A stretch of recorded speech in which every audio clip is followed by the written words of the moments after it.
सलमान जी का एक थंबनेल लगाया हुआ है, उनके हाथ में तलवारें मेरी गर्दन है। बताओ भैया, इतना खतरनाक कर दिया तुमने कांड। ये कोई फिल्म भी उसने नहीं किया, कोई टीवी सीरियल भी उसने नहीं किया। एक दिन जाते हैं बिग बॉस के घर में, वो भी झंडा गाड़ते हैं, लिख देते हैं कि भैया एक दिन मैं रह के आया। मैं 12 दिन रह के आई हूँ, एक एक चीजें देखी है, साफ भी करके आई है टॉयलेट, ऐसी बात नहीं है। मनीषा से मेरी कोई पर्सनली दुश्मनी नहीं, मैं मिली भी नहीं हूँ सामने से। और रजत का क्या है, और रजत का भैया चौड़े में आ जाओ, तसल्ली कर लो, पाड़ लो, उखाड़ लो, उसका वही खत्म नहीं होता भैया। मैं फटे में टांग क्यों अड़ाऊं? किसी के बाप में हिम्मत नहीं है कोई अगर रोक ले। बहुत बहुत स्वागत है हेमा जी आपका। और उम्मीदें तो बहुत ज़्यादा थी आपकी, लेकिन उम्मीद से बहुत जल्दी घर से बाहर आ गई हैं आप। अपने एविक्शन पर क्या कहना चाहेंगी? देखिए, कहते हैं कि जो अगर मन जैसा हो जाए तो अच्छा है, और अगर नहीं हो तो और भी अच्छा है। तो ऐसा भी हो सकता है कि मैं ये जो इतना जल्दी आ गई हूँ, उसके पीछे भी कुछ और बहुत अच्छा हो जाए। अब जैसे ये आप बोलें कि हेमा जी ये तो हम एक्सपेक्ट नहीं कर रहे थे कि आप बाहर आ जाएं, लेकिन और भी कुछ ऐसा हो जाए जो भी आप बोलें कि हेमा जी ये भी एक्सपेक्ट नहीं किया तो कि इतना बड़ा कुछ हो जाए। सो वी नेवर नो, ये लाइफ है। मैं बोलती हूँ कि मैं चाहती थी बिग बॉस में जाना, लेकिन मैं बिग बॉस 18 की कंटेस्टेंट बनी हूँ। मेरे लिए ये भी बहुत बड़ी बात है, क्योंकि बिना किसी सपोर्ट के एक नॉर्मल लाइफ जीने वाली लड़की हेमा, जिसके ना आगे है ना कोई पीछे है, मतलब बच्चे हैं, बट फाइनेंशियली बहुत ज़्यादा अच्छा नहीं है सेटअप। नॉर्मली सुबह शाम वही नॉर्मल रोटी खाने वाली लड़की अचानक से बिग बॉस के कंटेस्टेंट बन जाती है। कंट्रोवर्सी होने के बावजूद 1 साल के अंदर वो अपने ऊपर इतना मेहनत करती है, ज़मीन से जुड़ के मेहनत करती है। कोई फिल्म भी उसने नहीं किया, कोई टीवी सीरियल भी उसने नहीं किया। बस ज़मीन पे जाके जो लोग ज़मीन पे बैठे उनके साथ बैठ के बातें की और जनता बनी, और देखिए मैं बिग बॉस में पहुंच गई। तो ये भी तो एक अचीवमेंट है ना, कि जो मैंने मेहनत की वो रंग लेकर आई। जिनके साथ में थी, जिनके साथ में पार्टिसिपेट करी थी, बाकी जो कंटेस्टेंट थे वो सब टीवी आर्टिस्ट थे, तो मैं थी, रजत थे। तो हमारे जैसे जो लोग हैं वो हम जो पहुंचते हैं अपनी लाइफ की कहानी के साथ पहुंचते हैं, ना कि हम इस टीवी सीरियल का फेस हैं या हम इस फिल्म का फेस हैं। तो मुझे ऐसा लगता है कि मैं अगर आज बिग बॉस में पहुंची हूँ तो ओनली बिकॉज ऑफ मेरी लाइफ की कहानी के ऊपर, कि इसकी लाइफ की कहानी इतनी इंटरेस्टिंग है। तो मैं भैया खुश हूँ, आई एम हैप्पी कि मैं वहाँ गई। 12 दिन, एक दिन जाते हैं बिग बॉस के घर में, वो भी झंडा गाड़ते हैं, लिख देते हैं कि भैया एक दिन मैं रह के आया। मैं 12 दिन रह के आई हूँ, एक एक चीज़ें देखी है, साफ भी करके आए हैं टॉयलेट, ऐसी बात नहीं है। तो आपने जब कंट्रोवर्सी आपकी क्रिएट हुई थी, तभी आपने कहा था हाँ मनीषा रानी जैसे लोग जा रहे हैं, मुझे कोई दिलचस्पी नहीं है बिग बॉस में जाने की। लेकिन अब जब आपको अपॉर्चुनिटी मिली थी तब आपने हाँ क्यों कहा, जब आपने पहले मना किया था कि आपको नहीं जाने में इंटरेस्ट है। इसी कंट्रोवर्सी को लेकर मैं और जोड़ना चाहूँगी कि आपने सलमान खान को लेकर भी बहुत सारी नेगेटिव चीज़ें कही थी, तो फिर ये अपॉर्चुनिटी कैसे? देखिए, ऐसा है कि OTT 3 के लिए मेरी बात चली थी, जो अनिल कपूर जी कर रहे थे, और उसमें भी इसलिए गई थी कि चलो भैया उसमें सलमान जी नहीं कर रहे तो क्या पता मेरा हो जाए। तो मैं जब गई तो वहाँ पे उनको लगाया लड़की के अंदर दम है, इसको OTT के लिए नहीं रखते हैं, इसको कलर्स के लिए रखते हैं। ये बात है मई की। मई से मेरा जो सफ़र रहा है पूरे 6 महीने रहा है, और 6 महीने में हमेशा मैंने, जब भी मैं इंटरव्यू के लिए गई, कभी भी किसी को निराश नहीं किया।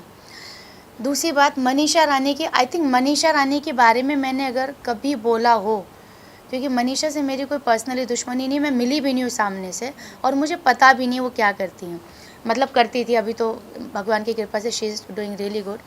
मनीषा के ऊपर कभी मैंने अगर बोला हो तो मेरे को सोच में मैं पड़ जाऊँगी कि मैंने क्यों बोला होगा। रही बात सर की, सलमान सर की, तो भैया उनसे तो मैं मिलना चाहती थी, इसी चक्कर में तो दबंग 3 कर ली हमने, और फिर भी नहीं मिले। लेकिन भैया क्या करे, प्यार इतना, सम्मान इतना है। अब बिग बॉस में जाना है, अपनी कहानी बतानी है, तो big boss biggest reality show है, तो जब कुछ करना है तो बिगेस्ट ही करते हैं। अब बिगेस्ट में भाईजान भी आ जाते हैं। हमने तो अनिल कपूर जी वाला किया था, हम तो डर भी रहते कि हमारा तो होगा भी नहीं। लेकिन जब आपकी नीयत साफ़ होती है, जब आप मेहनत करते हैं, ईमानदार होते हैं, तो वो चीज़ मिल जाती है।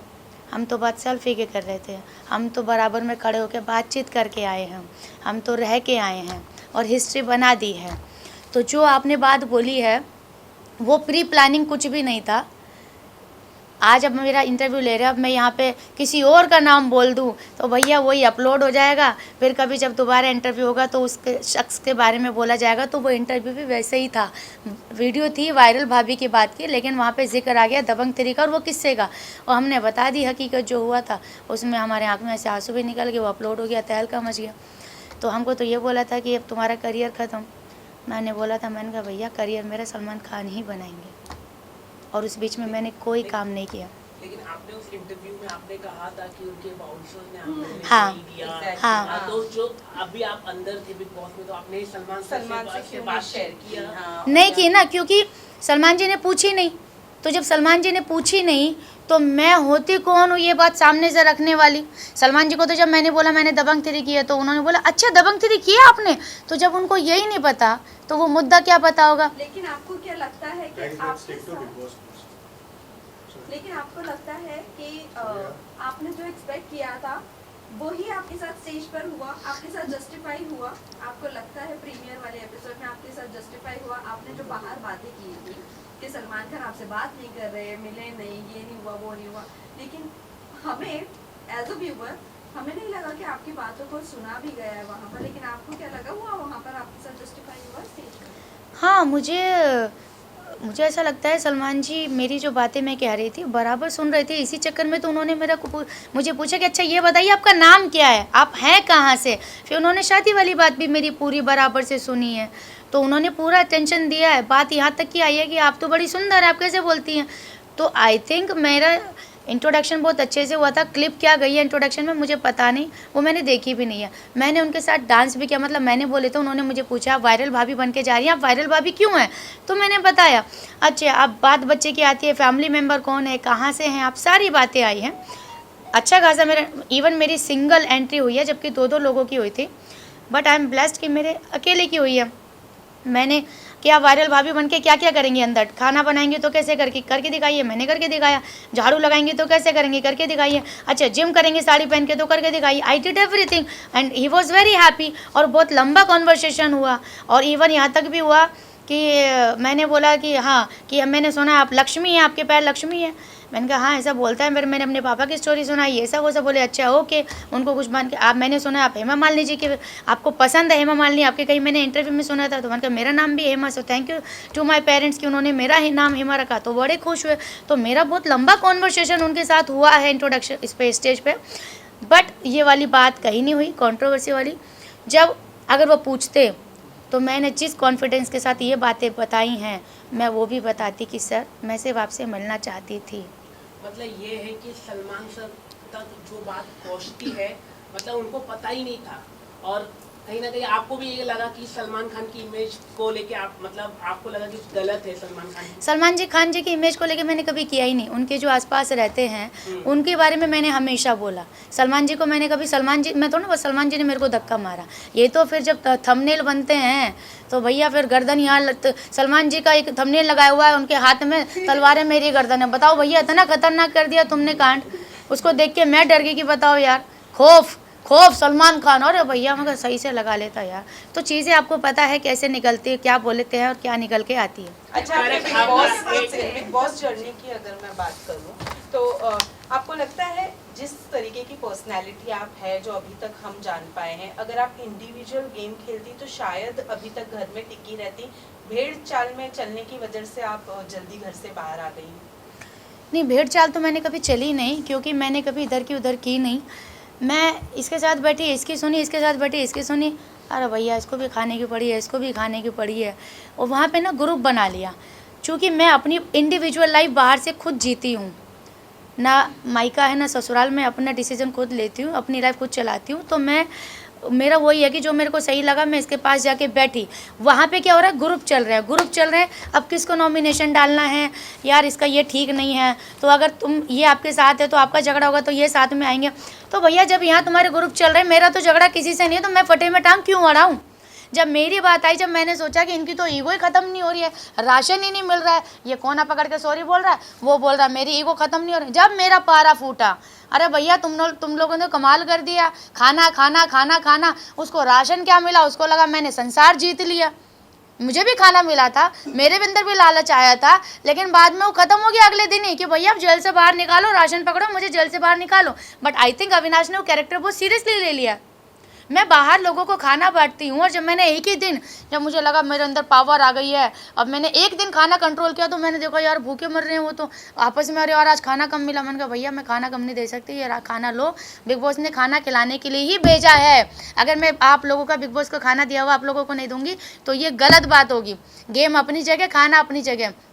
तो मैंने मन का आज क्या बनाना है, राजमा, हाँ भैया राजमा लो। तो फिर जब चाहत को खाना बनाने नहीं दिया जा रहा था तब आपने आवाज़ क्यों नहीं उठाई? अब मैं इसकी बात बताती हूँ, क्योंकि अविनाश के पास मैं और चाहत खड़े थे, और ये अविनाश ने प्रोवोक किया चाहत को। चाहत के दिमाग में नहीं आया ये ब्रिलियंट आइडिया, मैं आपको बता देती हूँ। चाहत ने बोला मैं आप दोनों को खाना देता हूँ, 1 किलो आटा में आधा पैकेट देता हूँ, 3 रोटी तेरी 3 रोटी इसकी, आलू देता हूँ, सब्जी बनाओ, ये रही गैस, किसी के बाप में हिम्मत नहीं है कोई अगर रोक ले। तो मैंने भैया अभी तो मेरा चल रहा है, बाद में सोचूंगी, लेकिन चाहत ने ले ली वो बात सीरियसली। चाहत ने जाके कर दिया कांड। तो जब चाहत कर रही थी और जब ये मुझे पता है कि ये सेम लाइन मेरे सामने भी बोली गई है, तो मैं तो यही सोचूंगी ना कि भैया एक्टिंग हो रही है, क्योंकि अगर इसका खुद का होना आइडिया होता तो शायद मेरा आउटपुट निकल के आता। लेकिन आपको ये कितना वैलिड लगता है कि किसी के लिए भी खाना नहीं बनाना चाहिए? बिग बॉस ने अभी तक के चूल्हा किसी का और बंद जिस नहीं तरीके किया, से आप लोगों ने और सिर्फ चाहत राशन की को वजह से पकड़ा सब था। लोग चूल्हा बंद करवा रहे हैं, सबका खाना बंद करवा रहे हैं, बट सामने वाला लोगों को दे रहा है खाना, एक ही लोगों को, भले उसके फेवरेटिज्म को दे रहा है वो, लेकिन वो दे रहा है। लेकिन वो कौन होते हैं बोलने वाले कि चूल्हा नहीं जलेगा? और लड़की किसी के होके लिए। लड़की के साथ जो बिहेव किया गया है वहाँ लगता है कि और चुम जस्टिफाइड जो था। बोलती है कि वो अनसेफ फील करती है अविनाश के साथ, लेकिन जो चुम ने अग्रेशन उसके साथ दिखाया चाहत के साथ, आपको कहाँ तक कि वो सही लगा कि वो चुम सही थी अपनी जगह पर? यहाँ पे जो है ना टाइम गॉड को एक पावर मिली थी कि वो जो बोलेंगे we have to follow that rule, ठीक है। तो उसमें हम 17 लोगों ने, जितने भी लोग थे 16 लोगों ने साथ में ये डिसीजन लिया था कि ठीक है अब खाना जब बनेगा, जब सीधा 18 लोगों का बनेगा, उससे पहले नहीं बनेगा। लेकिन ये टाइम गॉड का डिसीजन नहीं था, टाइम गॉड को लोगों ने मैनिपुलेट किया था। अगर आपने देखा होगा तो लोगों ने बोला था, कंटेस्टेंट ने बोला था। लेकिन बात तो हुई थी ना, चाहे मैनिपुलेट से हुई हो, चाहे दिमाग से हुई, चाहे दिल से हुई हो, बात तो हाथों गर्दन तो हिली थी ना कि हाँ भैया यही डिसीजन है। उसके बाद चाहत ने ये स्टेप लिया, कोई प्रॉब्लम नहीं है, लेकिन जो अगर आपने 10 लोगों के बीच में एक बात कही है और आप उनके अपोजिट जा रहे हो, अगेंस्ट जा रहे हो, तो first you have to at least inform them कि देखो भैया ऐसा मेरा हो गया तुम लोगों के साथ, अब मैं ये रास्ता पकड़ रही हूँ, तुम लोगों को कोई प्रॉब्लम तो नहीं है ना। उसने क्या किया, उसने बताया नहीं, वो सडनली वो चालू हो गई। अब मुझे पता था कि ये जो कर रही है ये सेम लाइन अविनाश ने बोली है, तो ये अविनाश से इंस्पायर्ड हुई है। अभी क्या हुआ, अभी तक तो पहले अविनाश दुश्मन था इसका, क्योंकि चाहत पांडे ने ये किया वो किया, लेकिन जब से अविनाश अंदर गया भैया इनकी दोस्ती ज़्यादा ही गहरी हो गई, मुझे समझ नहीं आया। तो ये भी क्या मसला है समझ नहीं आया मुझे, चलो वो भी ठीक है। तो तुम जो ये आइडिया कर रहे हो ये तुम्हारा खुद का क्रिएट किया होता तो मैं थी जो सिर्फ मुझे पता है कि ये मुझे भी बोली गई थी, लेकिन मैंने नहीं किया क्योंकि मेरे को इतनी नहीं थी। और मैं सबसे ज़्यादा तो उसे नहीं सुबह खाना खाया था, खिचड़ी भी खाई थी, वो शिल्पा जी भी खिचड़ी खा ली थी, एप्पल भी खा लिया था, चलो फिर भी भूख लग गई, कुछ लोगों को लग जाता है, वो टेंशन नहीं है। लेकिन वो बोल देती देखिए ऐसा है सर, जो भी है अपना आरफिन जी, अब मैं ये अपना रविनाश से खाना ले रही हूँ, मैं बना रही हूँ, आई होप इसमें से किसी को प्रॉब्लम नहीं होनी चाहिए, क्योंकि ये बिग बॉस का घर है, इंडिविजुअल राइट है खाना बनाने का, चूल्हा ऑन करने का। तो जो बातें चिल्ला चिल्ला के बोली गई और जो वो आ कर रही थी, मैं आपको बता देती हूँ उसमें चोट चाहत को नहीं लगी थी, चुम को लगी थी, ठीक है। तो वो तो थोड़ा आवाज़ ज़्यादा हो रहा था। अब पता नहीं भैया वो ड्रामा था कि सच था, लेकिन मैं बस उसको ये देख रही थी कि भैया ये लाइन मुझे, अभी तो साथ में दोनों खड़े थे, इसने मान ली, मैंने मानी नहीं, ये फ़र्क है बस। अगर मैं ये मान लेती तो ये मेरा मुंह देख रही होती और ये मेरे हाथ में होते। आपकी अच्छाई आपको लेकर डूबी? कहाँ डूबी बताइए, क्या डूबा मेरा? आप जेल में रहे 1 हफ्ते, तो जेल में रही तो मेरा इमोशनल आया ना बाहर। लेकिन जेल में रहकर आप ज्यादा पसंद किया, बाहर आने के बाद अब मैं आपको बताती हूँ कि जितने लोग उतनी अलग अलग बातें। अभी इन्होंने बोला आपकी अच्छाई आपको जेल में ले डूबी, अभी इधर से बोली अरे प्यार से बात कर रही हूँ, ये तो मैं जो है ना आपकी बात का जवाब दे रही हूँ, भी मुस्कुराते ऐसी कोई बात नहीं, टेंशन वाली। अब इधर से आ रहा है कि जब आप जेल में थी तो ज़्यादा बढ़िया था, अच्छा तो तू जेल में रह लेती, ये बात आ रही है मेरे अंदर।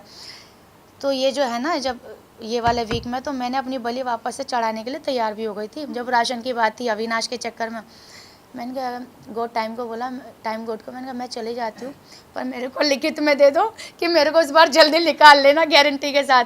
बग्गा को मैंने शामिल कर लिया। मैंने कहा बग्गा हम चले जाते हैं। बग्गा बोला नहीं यार फिर तू रोती है जेल में, फिर मुझे बुरा लगता है। मैंने कहा भैया अगर अविनाश चला गया ना तो माँ कसम राशन के चक्कर में हमें राशन ही नहीं मिलेगा। और वही बात हुई जो मैंने सारा को बोला। मैंने कहा अविनाश नहीं जाना चाहिए, देखना एक एक आटे के दिक्कत हो जाएगी। तो ये बात हुई थी। विवेन भाई ने भी मेरे को पूछा जी आप जेल में जाना चाहते हो? मैंने कहा भैया जाना तो चाहती हूँ पर बिग बॉस से इस बार पहले आदेश करा लेना, बहुत लंबा टाइम लेते हैं भाई वो। लेकिन ये जो आप बोल रहे हो बाहर आने के बाद में 2 दिन मैंने थोड़ा सा लोगों को समझने की कोशिश की, क्योंकि जेल में थी तो वो लोग मेरे पास आते थे, मैं बाहर नहीं आती थी। तो 2 दिन मैंने थोड़ा समझा, पूरा घर समझा। और वो जो मैं यहाँ पे जो ब्रेक डाउन हो गया था मेरा जेल के अंदर, लास्ट जिस दिन मैं निकली मैं उस दिन बहुत लिटरली हो गई थी। तो उससे भी थोड़ा सा मैं बाहर आई कि यार मैं पर्सनल बाहर से मैं ऐसी आई थी जूझते हुए, यहाँ पे भी मेरे साथ हो गई, ये क्या समझ नहीं आया। 2 दिन मैंने ले, लेकिन उसके बाद आई बिकेम नॉर्मल। लेकिन शायद मुझे ऐसा है कि कुछ चीज़ें शायद नहीं दिखाई गई हैं, मुझे ऐसा मन में है। आपको लगता है आपकी जगह आपको कौन लगता है कि आपकी जगह निकलना चाहिए था? अरे किसे सपोर्ट करेंगे? मैं सपोर्ट मैं अपने आप को ही करूँगी। देखिए जो बोल निकलना चाहिए। देखिए सीधी सी बात है, इस सब का जवाब जो है ना आप दोनों के, अब सबके पास है कि भैया हेमा जी तो फिर भी कुछ कर रही थी, जो नहीं कर रहे थे वो घर के अंदर क्यों हैं, और हेमा जी इतना सब कुछ कर रही थी तो हेमा जी घर के बाहर क्यों है। तो मुस्कान और बग्गा जी सीधा घर वालों का फैसला था कि अगर कोई घर से जाएगा तो या तो मुस्कान जाएगी या बग्गा जी जाएंगे। हेमा तो जाना डिजर्व ही नहीं करती हैं, क्योंकि सबके साथ मेरा जो बॉन्डिंग था, कोई मुझे ना नॉमिनेट करता था ना कोई मुझे टारगेट करता था। और वो इसलिए नहीं कि मैं गुड बुक्स में थी, वो इसलिए क्योंकि मैं इक्वल थी। मैंने कोई पार्शलिटी नहीं की, मैंने किसी के पास जाके वो ऐसे ऐसे कर रहा है वो ऐसे ऐसे कर रहा नहीं, मैं यहाँ बैठी तो इसकी, यहाँ बैठी तो इसकी, because I was so real. One last question. सारा ने कहा कि सलमान उनको टारगेट कर रहे हैं, जो वीकेंड के बारे में जब सब सर समझा रहे थे लगातार कि कोई Mind coach. अच्छी सोच रखनी चाहिए, उनको समझना चाहिए। आप वो कैसे देख रहे हो? वो समझ ही नहीं पा रहे थे, एट द एंड में वो समझ पाए, लेकिन सारा बोल रहे थे टारगेट कर रहे नहीं, actually सलमान सलमान सर का सिर्फ ये था कि भैया मुझे सीधा सीधा बताओ कि आपका काम कैसा है, आपका ये जो प्रोसेस है ये कैसे समझ ली। पब्लिक जो आम जनता बैठी है जिनके पास कम दिमाग है, इंक्लूडिंग मी ऑल्सो, ठीक है, तो उनको कैसे समझ में आए कि आरफिन का ये काम है, ये प्रोफेशन है। सीधे 4 लाइनों में समझाओ, लेकिन वो समझाना इतना ज़्यादा हो गया कि भैया जो थोड़ा बहुत समझते थे हम वो भी भूल गए। सबसे ज़्यादा मैनिपुलेटिव लगते हैं आपको अरफिन और रजत? हाँ सही बात है, क्योंकि जैसे उनको दिखता है ना कमज़ोर लग रहा है, रो रहा है, अरे तू रो नहीं सकता, तू वीक नहीं है, तू बहुत स्ट्रॉन्ग है, तो ये बिल्कुल no no no no you can't do this, you can't do this. हमें लगता है भैया कितना अच्छा आदमी, मेरे को भी लगा है ऐसे मेरा बहुत सपोर्ट किया उन्होंने। और रजत का क्या, और रजत का भैया चौड़े में आ जाओ, तसल्ली कर लो, पाड़ लो, उखाड़ लो, उसका वही ख़त्म नहीं होता भैया। One last आप question. टेलीविजन शो करना पसंद करेंगे आप आने वाले दिनों में, अगर आपको मौका मिलता है कलर्स के द्वारा कुछ शोज आपको ऑफर किए जाते हैं? मतलब आप बात भी ऐसी पूछ रहे हो कि मतलब जिसका कोई हाँ बोलने के अलावा सवाल ही नहीं है, कोई दूसरा आंसर ही नहीं है, और इतने कुछ नहीं बोल रहे भैया, आप ही बोल रहे हो, लंबी चौड़ी लिस्ट आपके पास ही है। हमारा कसम बिग बॉस हाउस में जाना वापस पसंद करेंगी? लगता है बिग बॉस में जाने मिलेगा आपको अगर आपको वापस? मौका मिले वाइल्ड कार्ड कंटेस्टेंट बन के जाएंगे आप? देखो ऐसा है कि मेरी जनता है बहुत नाराज़, और कोई भी ये एक्सेप्ट नहीं कर रहा है कि हेमा बाहर आना डिज़र्व करती है, वो भी फर्स्ट कंटेस्टेंट। और भैया सीधी सी बात है, जो घर में बैठे हैं वो, जब तुम वैसे भी कुछ ना करते तो बाहर ही आ जाओ ना। जब करना ही नहीं है कुछ, तो जो थोड़ा बहुत कुछ करने के लिए गई थी भाई, नाचना गाना, और अब तो हमने एक्शन भी कर दिया, और ऐसा एक्शन किया कि हमारी तो ओरिजिनल आवाज़ ही चलेगी। तो ये किया रियल एक्शन इसको बोलते हैं कि जिसमें कुछ डैमेज तो हुआ, बाकी तो सब ऊपर से कर रहे थे। तो जो आपने बोला ना, अगर ये होता है तो ये जनता अगर करेगी कि नहीं यार, बिग बॉस अगर मुझे वापस से गोल्डन अपॉर्चुनिटी देते हैं कि हेमा बिग बॉस चाहते हैं कि तुम वापस आ जाओ, जेल में नहीं, बिग बॉस जेल में नहीं, थोड़ा सा खुले मैदान में, क्योंकि मुझे अपने बारे में बताने का मौका नहीं मिला, बहुत जल्दी में आ गई और मैं बहुत सारी उम्मीदें लेकर गई थी। तो अगर बिग बॉस चाहेंगे तो डेफिनेटली हम बढ़िया साड़ी लेके जाएंगे फिर से। One last question. कल रजत और विवियन को कंट्रोलिंग के लिए बुलाया गया था। सबने लीडरशिप के लिए चूज किया रजत को। सब चाहते हैं कि घर का कंट्रोल होना चाहिए रजत के हाथ में। डू यू थिंक रजत उतने डिजर्विंग है विवियन के अकॉर्डिंग? ऑल्सो यहाँ पर रजत जब उनसे पूछा गया था कि जिस तरह अविनाश ने लोगों को सिर्फ बोला था कि क्लैरिफाई करने के लिए और सॉरी भी नहीं बोला था और खाने के लिए बस बंद किया था, तो लोगों का इतना था और रजत ने ये कहा था कि मैं खाना बिल्कुल भी नहीं देता। तो आपको लगता है वो हानिकारक नहीं है घर वालों के लिए और वो डिजर्विंग है कंट्रोल करने के लिए? और जबकि वोट भी उन्हीं को ही मिले हैं, मतलब वही जीते हैं। देखिए ऐसा है कि हर हफ्ते ना सबका हिसाब होगा और बराबर से होगा। ये कुर्सी आज है, अगले हफ्ते तुम्हारी नहीं होगी भैया, तो इस कुर्सी को आज ही आज संभाल ले, या तो इसको सर पे रख ले, या तो इसको बैठ ले, या इसको इस्तेमाल कर ले, तेरे हाथ में है। ठीक है, ये रजत के हाथ में भी आई है। जिन लोगों ने अब रजत को वोट दिया है, उम्मीद जो सोच के दिया है वो कितना खरा उतरेगा। मैं तो बाहर बैठी हूँ, जो अंदर बैठे उनको साफ दूध का दूध पानी हो जाएगा। अगले हफ्ते उनकी आँख खुल जाएंगी और उनको समझ में आ जाएगा कि भैया अब अगली बार रजत को देना भी है या विवियन को देना है, या दोनों में से किसी को नहीं देना है, कोई तीसरा उम्मीदवार खड़ा करना है। ठीक है, तो हर हफ्ते वहाँ इंसान बदल रहे हैं। लेकिन आपके अकॉर्डिंग रजत डिजर्विंग नहीं है कंट्रोल करने के लिए, आप ये बोलना चाहते हैं? वो थोड़ा सा ओवर कर देता है। विवियन जो है ना थोड़े से कम बोलते हैं, लेकिन आई थिंक दुनिया की समझ थोड़ा सा है उन्हें। हाँ, मुझे ऐसा लगता है, क्योंकि ये भी ज़रूरी है, क्योंकि कभी कभी बहुत जल्दी बोल देना भी ना वो बोलने के लिए अच्छा होता है, पर डिसीजन के लिए आई थिंक वो नहीं होता है ठीक, है ना। Thank you so much. Thank you everyone, thank you everyone.